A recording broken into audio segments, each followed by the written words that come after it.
As per your request मैं कारक से रिलेटेड भी सवाल लेकर आया हूँ।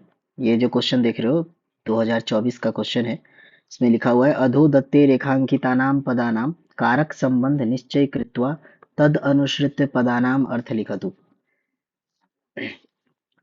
ये क्वेश्चन एक्चुअली इसमें दो पार्ट है। पहला चीज कि ये जो शब्द है इसमें कौन सा कारक लगा हुआ है, उस कारक का पहचान करना है और उसके अनुसार उस पद का अर्थ भी लिखना है। मतलब ये जो आपको सेंटेंस है, सेंटेंस का मीनिंग लिख लो या फिर इस शब्द का अर्थ लिखना है। जैसे कि पहला सवाल है रसात रक्तम प्रजायते, तो इसका मतलब क्या हुआ, रस से रक्त की उत्पत्ति होती है। तो यहाँ रसात, ये देख लो ये क्या है, पंचमी विभक्ति, या इसी को हम कहते हैं कौन सा कारक, इसको हम कहते हैं आपादान कारक। कौन सा कारक होगा, आपादान कारक। आपादान कारक मतलब किसी चीज से अलग होने में। इसका जो सूत्र आता है कि ध्रुवम अपायो आपादानम।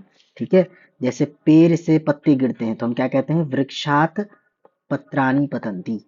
ठीक है, तो जिस चीज से अलग होता है उसमें अर्थ में लगाते हैं। ठीक है, आपादान कारक। और फिर तुम लिख देना रसात, मतलब रसात इज इक्वल टू रस से, रस से, और ब्रैकेट में लिख देना अलग होने पर।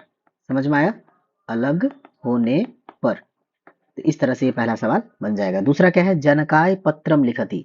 जनकाय, जनक मतलब होता है पिता, पिता के लिए पत्र लिखा जाता है। यह है चतुर्थी विभक्ति। चतुर्थी विभक्ति को ही हम कहते हैं संप्रदान कारक।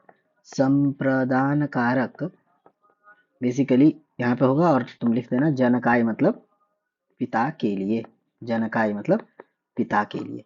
क्लियर, इसका अर्थ लिख देना पिता के लिए। आगे देखो, तीसरा सवाल है रोगिनम दर्शन स्पर्शन प्रश्न ही परीक्षेत। रोगियों को दर्शन स्पर्शन प्रश्न से परीक्षा करना चाहिए। तो रोगियों को, ये क्या है, ये तुम देखो तो ये करण कारक का बहुवचन है ना, तृतीय विभक्ति बहुवचन, करण कारक। तो दर्शन स्पर्श, स्पर्श और प्रश्न से परीक्षा करना चाहिए, परीक्षित। तो इसका, इसमें कौन सा कारक होगा, इसमें हम कहेंगे इसका कारक होगा करण कारक होगा। ठीक है, करण कारक। और इसका अर्थ क्या होगा, दर्शन। ठीक है, दर्शन स्पर्श और प्रश्नों से, प्रश्नों से, ऐसे करके इसका अर्थ होगा कि देख करके, स्पर्श करके और प्रश्न करके किसी भी रोगी की चिकित्सा करनी चाहिए।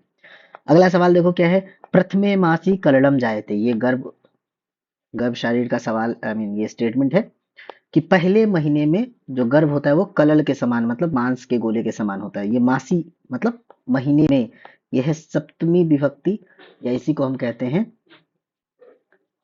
अधिकरण कारक। ठीक है, जिसमें में पे होता है, अधिकरण कारक। इसका अर्थ क्या हो जाएगा, मासी मतलब महीने में, मासी इज इक्वल टू महीने में। आप चाहो तो सिर्फ इस वर्ड का मीनिंग लिख सकते हो। अगर आप पूरे सेंटेंस का मीनिंग लिखते हो तो और अच्छी बात है, पूरा सेंटेंस का भी आप मीनिंग एग्जाम में लिख सकते हो। सह पंडिताय भोजनम ददाति, फिर से वही बात है। यहाँ पे देखो किसी चीज को देने के अर्थ में, जैसे किसी के लिए, जिसके लिए कुछ किया जाता है उसमें संप्रदान होता है, या किसी को दिया जाता है उसमें संप्रदान होता है। पंडिताय, पंडित के लिए भोजन देता है, तो यहाँ पर हो जाएगा चतुर्थी विभक्ति मतलब संप्रदान कारक। क्लियर है, इसमें हो जाएगा संप्रदान कारक। और इसका अर्थ क्या हो जाएगा, वह पंडित के लिए भोजन देता है। उम्मीद करता हूँ आप समझ गए होंगे। ठीक है, आप सबके रिक्वेस्ट पे मैंने कारक का ये वीडियो बनाया है। चलिए, थैंक